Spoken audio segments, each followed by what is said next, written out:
চুয়াডাঙ্গা ঝিনাইদহ আঞ্চলিক মহাসড়কে প্রতিদিন দূরপাল্য ও আন্তজেলার সকল পরিবহন চলাচল করে। ব্যস্ততম এই সড়কটিতে রয়েছে একটি রেলগেট। ট্রেন চলাচলের সময় রাস্তার দুপাশে সৃষ্টি হয় দীর্ঘ যানজট। দফায় দফায় সময় বাড়ানো হলেও শেষ হয়নি ওভারপাস নির্মাণের কাজ। এ বিষয়ে আরও খবর জানব। চুয়াডাঙ্গা থেকে যুক্ত হচ্ছেন আমাদের সহকর্মী জহির রাহান সোহাগ।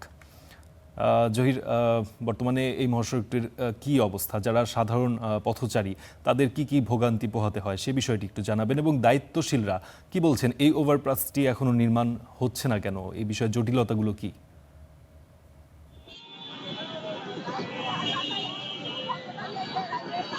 আসলে আপনি যেমনটি জানাচ্ছিলেন, চুয়াডাঙ্গার যে ওভারপাস এটি 2023 সালের আগস্টে কাজ শুরু হয়। এর প্রায় 76 কোটি টাকা ব্যয়ে। এরপরও কিন্তু 3 বছর পেরিয়ে গেছে, এর কাজ কিন্তু এখনো শেষ হয়নি।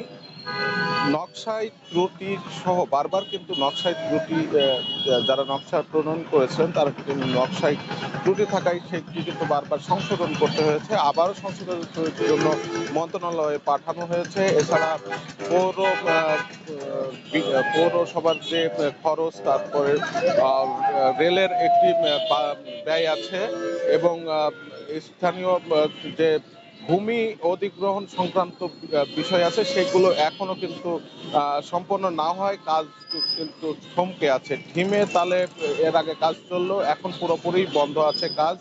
এ কারণে প্রতিদিনই এই সড়কে যারা চলাচল করেন, দূরপাল্লার বাস সহ আন্তঃজেলার যে বাসগুলো আছে এবং বিভিন্ন পরিবহন আছে, ট্রাক আছে, অ্যাম্বুলেন্স, রোগী বহনকারী অ্যাম্বুলেন্স, কিন্তু দীর্ঘ যানজটে পড়তে হয় যখন এই ট্রেন আসে। অর্থাৎ চুয়াডাঙ্গা থেকে প্রতিদিন যে ট্রেনগুলো যাতায়াত করে, সেই ট্রেন যাতায়াতের সময় যে রেলগেট আছে সেই রেলগেট কিন্তু বন্ধ করে দেওয়া হয়। এরপরে কিন্তু উভয় পাশেই দীর্ঘ সময় ধরে যানজটের তৈরি হয়। এছাড়া এই যানজটের কারণে কিন্তু এই চুয়াডাঙ্গার যে ঘরমুখো মানুষগুলো আছে তারা কিন্তু সবচেয়ে বেশি দুর্ভোগে পড়বে বলে আশঙ্কা করছেন।